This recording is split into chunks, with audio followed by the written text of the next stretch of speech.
अरे हा तुम्हाला एकनाथ गुड शिंदे खबर सर्वसामान्य पूर्ण पहा. कुटुंबातून आलाय. मी गरिबी पाहिली आहे माझ्या लाडक्या बहिणींनो. माझ्या आईची तगमग पाहिली आहे, माझ्या पत्नीची तगमग पाहिली आहे. महिना कसा चालवायचा, काटकसर कशी करायची, त्यांच्या डोळ्यातली कणव पाहिली आहे. आणि म्हणून मी जेव्हा मुख्यमंत्री झालो तेव्हा मी ठरवलं की माझ्या लाडक्या बहिणींसाठी, मातांसाठी काहीतरी करायचं. आणि त्यातूनच लाडकी बहीण जन्माला आली. लाडकी बहीण योजना सुरू झाली. अनेक लोक कोर्टात गेले, अनेक लोकांनी योजना बंद पाडण्यासाठी योजनेमध्ये खोडा घातला.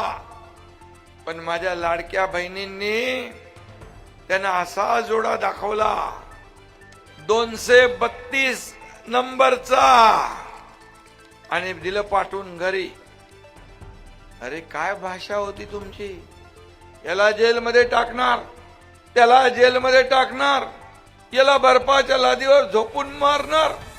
5 स्टार हॉटेल बुक केली होती सरकार येणार म्हणून महाविकास आघाडीचं. पण माझ्या लाडक्या बहीण भावाने त्यांचं सगळं बुकिंग रद्द केलं आणि त्यांना त्यांची जागा दाखवली, घरी बसवलं.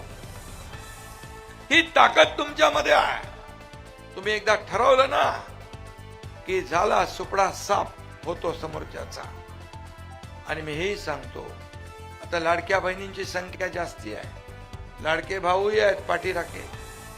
पण ज्या उमेदवार, हे सगळे उमेदवार आहेत ना, ज्या उमेदवारांच्या पाठी महिला, त्यांचा मतपेटीत नंबर पहिला. हे मी का म्हणतो, विधानसभेत मी हे पाहिलंय, नगर परिषद मध्ये पण पाहिलंय.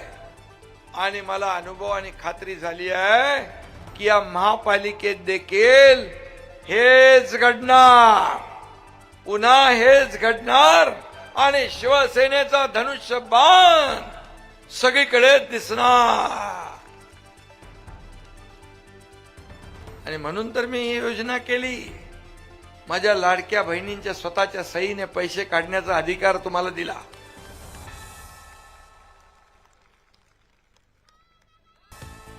आता इकडे तिकडे बघण्याची त्यांना गरज नाही. त्यांचा मान सन्मान घरात वाढला, समाजात वाढला. 50% एसटी मध्ये सवलत दिली. आता एसटी तोट्यातली फायद्यात गेली. आमच्या भाऊजीला सांगता, तुम्ही घरी थांबा, मी अर्ध्या तिकिटात जाऊन बाजारात करून येते. आहे ना खरं.